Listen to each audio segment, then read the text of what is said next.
Hello, क्या हाल चाल आप सभी के। आज हम इस वीडियो में देखने वाले हैं साइंस का एक और चैप्टर है जिसका नाम है हमारे आसपास के पदार्थ। और इस चैप्टर से जो जो भी एग्जाम्स है, जैसे मान लो टेक्नीशियन है या ग्रुप डी है या एएलपी है, उसमें कौन कौन से क्वेश्चन पूछे जा सकते हैं। आइए शुरू करते हैं। सबसे पहले हम देखते हैं पदार्थ के बारे में। ये जो पदार्थ के बारे में, ये पदार्थ क्या होता है और जब पहले जो वैज्ञानिक थे वो पदार्थ की परिभाषा क्या देकर गए थे। तो आइए हम पदार्थ के बारे में देखते हैं। तो सबसे पहले जो यहाँ पर भारत के प्राचीन दार्शनिक थे, उन्होंने पदार्थ को 5 मूल तत्वों में वर्गीकृत किया और जिन्हें हम पंच तत्वों के नाम से जानते हैं। जो 5 मूल तत्वों में जो विभाजित किया उन्हें हम पंच तत्व के नाम से जानते हैं। और ये पंच तत्व कौन-कौन से हैं? वायु, पृथ्वी, अग्नि, जल और आकाश। और उनका मानना मानना था कि इस प्रकृति के अंदर जितने भी जो पदार्थ हैं, वो इन्हीं 5 तत्वों से मिलकर बना होता है। इनके अनुसार इन्हीं पंच तत्वों से सभी वस्तुएँ बनी है, चाहे वो सजीव हो या फिर निर्जीव। तो ये कहना था दार्शनिकों का। फिर उनके बाद में वैज्ञानिकों ने पदार्थ का वर्गीकरण किया भौतिक गुणधर्म और रासायनिक प्रकृति के आधार पर। तो इसके बाद में हम देखते हैं कि वैज्ञानिकों ने पदार्थ को किन-किन भागों में बाँटा। इसके बाद में जो है हम देखते हैं कि जो पदार्थ के कण निरंतर गतिशील होते हैं। जो भी पदार्थ के कण हैं, उनमें गतिशीलता का गुण पाया जाता है, अर्थात उनमें गतिज ऊर्जा होती है। तो जो भी अगर कोई गति करता है, तो उस पदार्थ के अंदर गतिज ऊर्जा होती है। तो पदार्थ के कण यदि गतिशील हैं, तो इन गतिशील कणों के अंदर जो ऊर्जा होगी वो कौन-सी होगी? गतिज ऊर्जा। लेकिन एग्ज़ाम में क्वेश्चन यहाँ से ये पूछा जाता है कि जब तापमान बढ़ा देते हैं हम या तापमान बढ़ने से कणों की गति तेज़ हो जाती है।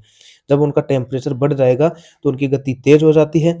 इसलिए हम कह सकते हैं कि तापमान बढ़ने से कणों की गतिज ऊर्जा भी बढ़ जाती है। और ये क्वेश्चन एग्ज़ाम में पूछा जाता है कि तापमान बढ़ने से कणों की गतिज ऊर्जा, फिर उसमें नीचे आते हैं बढ़ती है, घटती है या समान रहती है या पहले बढ़ती है फिर घटती है, ऐसे कुछ ऑप्शन देकर।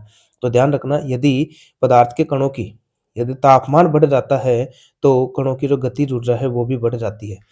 इसके बाद में एक डेफिनेशन ये भी है यहाँ से कि 2 विभिन्न पदार्थों के कणों का स्वतः मिलना ही विसरण कहलाता है। कोई भी 2 पदार्थ के कण अगर वो स्वतः मिल रहे हैं, तो दोनों के मिलने की प्रक्रिया को क्या बोला जाता है? विसरण कहा जाता है। इसके अलावा इस चैप्टर के अंदर और हमको दे रखा है कि इसमें और क्या-क्या देखना है। इसके बाद में हमें देखनी है पदार्थ की अवस्थाएँ। पदार्थ की अवस्थाएँ।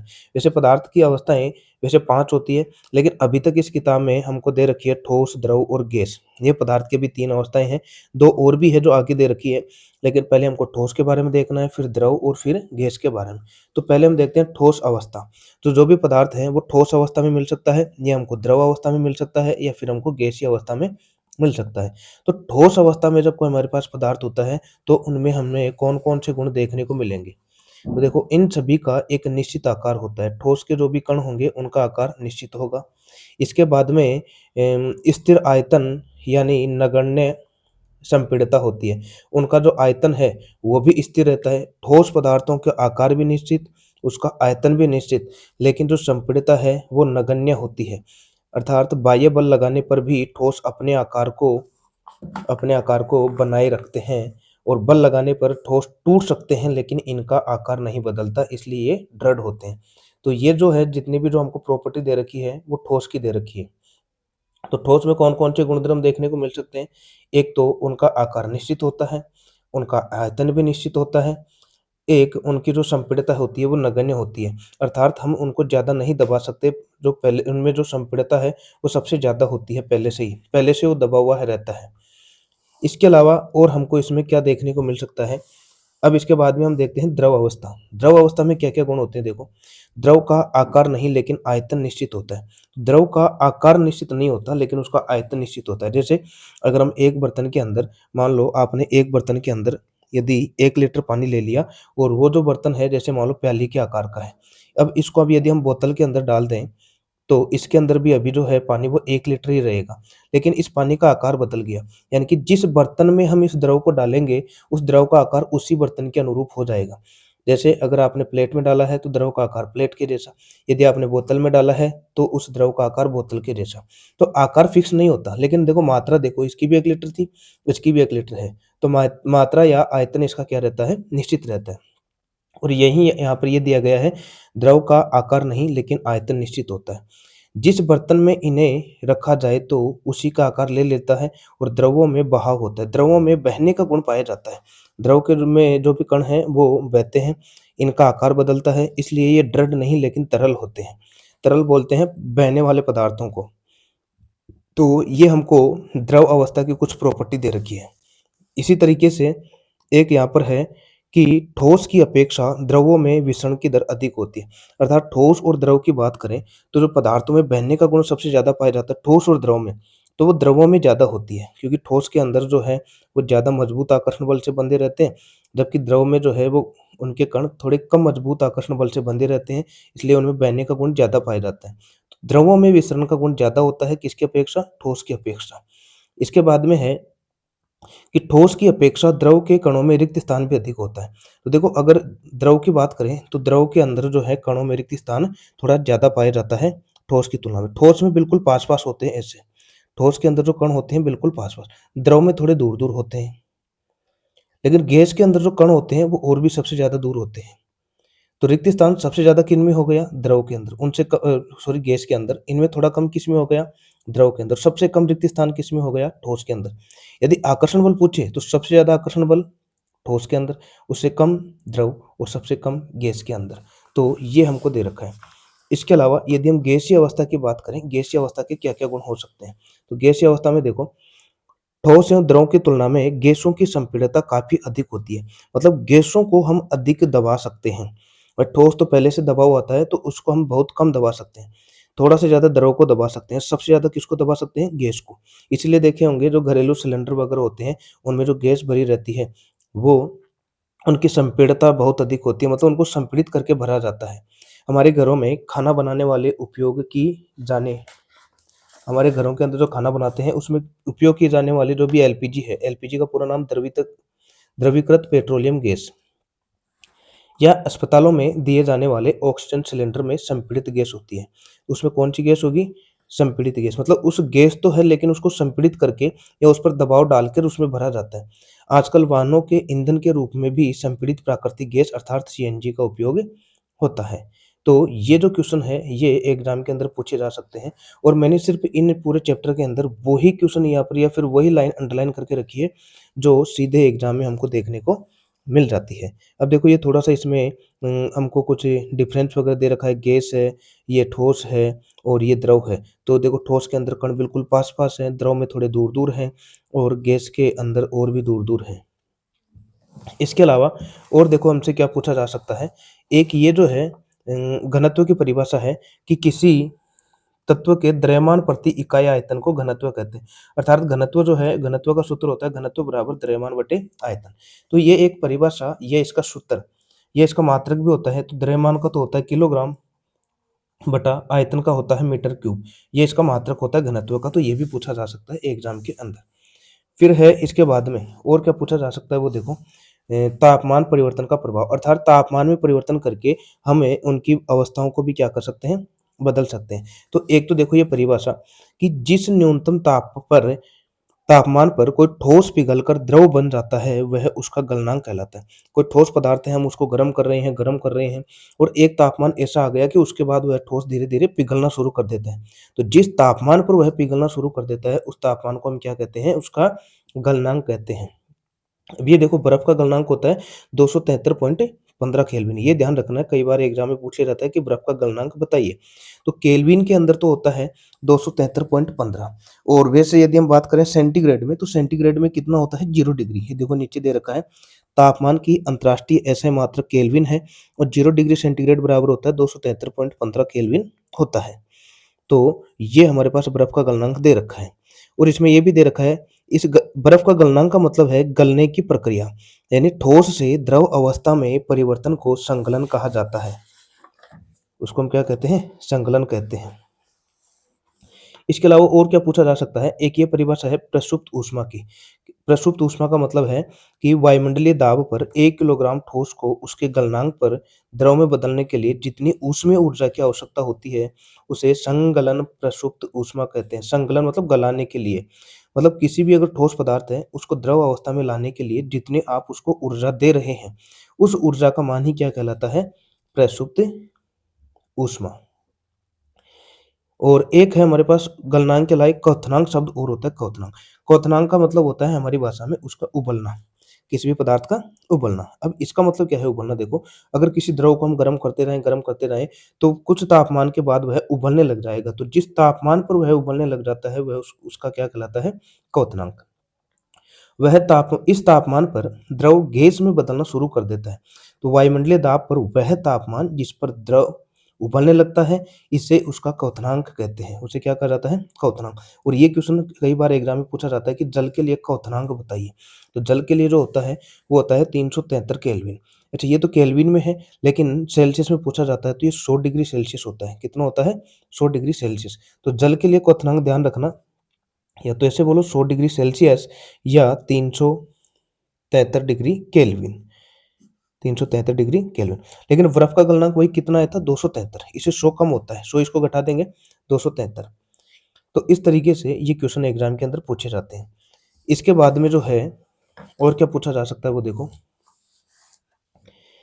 एक है ये वाला कि अगर कोई द्रव अवस्था में परिवर्तित हुए बिना ठोस अवस्था से सीधे गैस में बदलने की प्रक्रिया को ऊर्ध्वपातन कहते हैं, और इसका उल्टा गैस से सीधे ठोस में बदलने की प्रक्रिया को निक्षेपण कहते हैं।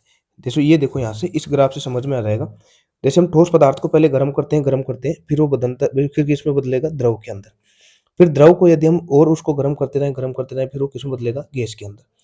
तो ठोस का या तो द्रव में बदलना, द्रव का या गैस में बदलना। गैस जो है वो वापस द्रव में भी बदल सकती है। द्रव को अगर हम जमा दें या उसको अगर हम तापमान कम कर दें, तो यह ठोस में बदल सकता है। लेकिन कुछ पदार्थ जो है वो ठोस से डायरेक्ट गैस बनते हैं, और कुछ गैस से वापस क्या बन जाते हैं? ठोस बन जाते हैं। इन प्रक्रियाओं को क्या कहते हैं वो देखो। तो ठोस से द्रव अवस्था, कोई पदार्थ अगर ठोस अवस्था में है और वह द्रव अवस्था में बदल जाता है, इस प्रक्रिया को हम संगलन कहते हैं।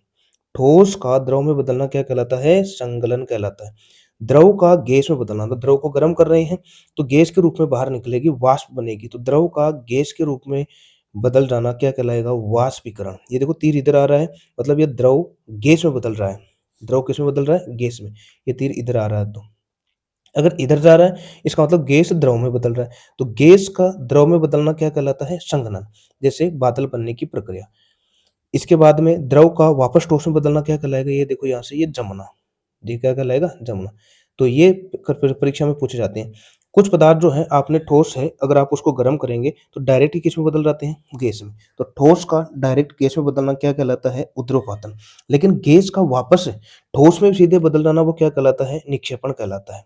क्या कहलाता है? निक्षेपण। तो ये आपस में जो है पदार्थ की अवस्थाओं में परिवर्तन, इसके डेफिनेशन कभी कभी पूछ ली जाती है। ठोस का द्रव में बदलना संकलन, लेकिन द्रव का ठोस में बदलना जमना, द्रव का गैस में बदलना वाष्पीकरण, और गैस का द्रव में बदलना संघनन। ठोस का सीधे ही गैस में बदलना ऊर्ध्वपातन, और गैस का वापस ठोस में बदल जाना निक्षेपण। लेकिन एक तो इसमें ऊर्ध्वपातन का एग्जाम्पल ज्यादा पूछा जाता है कि कोई ऐसे उदाहरण बताओ तो डायरेक्ट ठोस से गैस बदल जाते हैं। जैसे कपूर, कपूर ठोस अवस्था में होता है, जब इसको जलाते हैं तो ठोस से डायरेक्ट किस में बदल जाता है? वो गैस के अंदर। इसके अलावा एक और है अमोनियम क्लोराइड। जब अमोनियम क्लोराइड को अगर हम गर्म करते हैं, डायरेक्ट गैस बनकर बाहर जाती है। अमोनियम क्लोराइड की क्या बनती है? गैस। तो अमोनियम क्लोराइड भी किसका उदाहरण हो गया? ऊर्ध्वपातन का। किसका हो गया? ऊर्ध्वपातन का। तो ये क्वेश्चन ध्यान रखना, ऊर्ध्वपातन के उदाहरण। इसके अलावा जैसे संघनन है, जैसे जो पानी है भाप बनकर ऊपर जाता है। अब ये भाप जो है ऊपर बनकर जाता है, तो ये धीरे-धीरे भाप वापस ऊपर जाकर पानी में बदल जाता है, द्रव में बदल जाता है। तो गैस का वापस द्रव में बदलना संघनन। तो बादल बनने की प्रक्रिया किस में आती है? संघनन प्रक्रिया में आती है। इसके अलावा और इसमें क्या आता है देखो, एक ये भी आता है कि जब ठोस CO2 के बारे में सुना है, इसे उच्च दाब पर संग्रहित किया जाता है। अर्थात जब वायुमंडलीय दाब का माप 1 एटमॉस्फेयर हो तो ठोस CO2 द्रव अवस्था में आए बिना सीधे गैस में परिवर्तित हो जाती है। यही कारण है कि ठोस कार्बन डाइऑक्साइड को शुष्क बर्फ कहते हैं। जब ठोस कार्बन डाइऑक्साइड को क्या कहा जाता है? शुष्क बर्फ भी हमें कहते हैं। तो जो ठोस कार्बन डाइऑक्साइड होती है या ठोस CO2 को हमें शुष्क बर्फ के नाम से भी जानते हैं। ये भी ध्यान रखना, कई बार एग्जाम के अंदर पूछ लिया जाता है। लेकिन ये भी ध्यान रखना, नीचे दे रखा है देखो, एटमॉस्फियर जो गैसीय दाब के मापन का मात्रक है, दाब का एसआई मात्रक पास्कल होता है। दाब का एसआई मात्रक क्या होता है? पास्कल, जिसको पीए से लिखा जाता है। और 1 एटमॉस्फेयर बराबर होता है 1.01 इंटू 10 की पावर 5। 1.01 इंटू 10 की पावर 5 पास्कल के इक्वल होता है, ये भी ध्यान रखना। इसके बाद में जो है हमारे पास एक टॉपिक है वाष्पीकरण, मतलब वाष्प का बनना। जैसे हम कपड़े वगैरह अगर हम धुलाई करते हैं, तो कपड़ों से जो पानी है वह वाष्प बनकर बाहर निकलता रहेगा और कपड़े सूख जाते हैं। तो वाष्पीकरण का मतलब हो गया द्रव का गैस में बदल जाना। वाष्पीकरण की प्रक्रिया को प्रभावित करने वाले कारक कौन-कौन से हैं? और सबसे इम्पोर्टेंट टॉपिक है जो कि एग्जाम के अंदर सीधा ही इनके कारक पूछ लिए जाते हैं। तो आइए वाष्पीकरण की दर को प्रभावित करने वाले कारक देखते हैं। ये रहे वाष्पीकरण की प्रभावित करने वाले कारक। जैसे पहला है सतह का क्षेत्रफल बढ़ने पर। यदि सतह का क्षेत्रफल बढ़ जाता है, तो वाष्प की दर भी बढ़ जाती है, मतलब वाष्प भी है वो जल्दी-जल्दी बनेगी, अगर सतह का क्षेत्रफल बढ़ जाता है। लेकिन अगर सतह का क्षेत्रफल कम होगा, तो वाष्प भी धीरे-धीरे बनेगी। जैसे मान लो अगर हम एक प्लेट के अंदर, जैसे प्लेट है, आप इसके अंदर पानी डालेंगे और इसको धूप में रख दो, और एक बोतल के अंदर पानी डालो उतना ही, आप इसको भी धूप में रख दो। तो देखो इसका क्षेत्रफल तो ज़्यादा हो गया, इसका क्षेत्रफल तो ये ज़्यादा हो गया, इसका क्षेत्रफल क्या हो गया यहाँ पर, सतह का क्षेत्रफल कम, और इसकी सतह का क्षेत्रफल क्या हो गया, ज़्यादा। लेकिन जब इनको रखेंगे तो भाप जो जल्दी बनेगी वो प्लेट वाले में बनेगी, क्योंकि प्लेट से जो है पानी वो भाप बनकर जल्दी ऊपर जाएगा, तो वाष्प जल्दी जा रही है ऊपर। तो ये कब हुआ, जब क्षेत्रफल बढ़ गया, क्षेत्रफल को आपने कम कर दिया। अब जो पानी है यह भाप बनकर ऊपर तो जाएगा, लेकिन स्पीड इसकी कम रहेगी, धीरे धीरे जाएगा। तो इसका मतलब हम कह सकते हैं यदि आप क्षेत्रफल कम करेंगे तो वाष्प की दर भी थोड़ी कम हो जाएगी, वाष्प बनने की स्पीड कम हो जाएगी। और अगर आप किसी वस्तु का क्षेत्रफल बढ़ा देते हैं तो वाष्प जो है बनने की स्पीड वो भी बढ़ जाती है। तो सतह का क्षेत्रफल बढ़ने पर वाष्पीकरण की दर बढ़ जाती है, और सतह का क्षेत्रफल कम कर देने पर वाष्प की दर भी क्या हो जाती है, कम हो जाती है। ऐसे हम कपड़े देख सकते हैं, जैसे कोई शर्ट है, आपने इसको धो लिया, धोने के बाद आपने इसको फैला दिया, तो फैला दिया, क्षेत्रफल हमने बढ़ा दिया, तो ये जल्दी वाष्प बनकर बाहर निकलेगा और जल्दी सूख जाएगा। अगर आप इसको फैलाते नहीं हैं, केवल आप अगर कपड़े को ऐसे के ऐसे अगर आप उसको आप कहीं पर भी अगर रख देते हैं, तो इसको सूखने में टाइम लगेगा। क्यों? क्योंकि क्षेत्रफल इसका अभी क्या है, कम है, तो भाप बनकर कम जाएगा, वाष्प कम बनेगी, और वाष्प कम बनेगी तो इसका मतलब है कि इसका क्षेत्रफल कम है, अतः वाष्प कम बनेगी। तो सतह का क्षेत्रफल कम होना, वाष्पीकरण की दर कम होती है, सतह का क्षेत्रफल बढ़ना, वाष्पीकरण की दर बढ़ जाती है।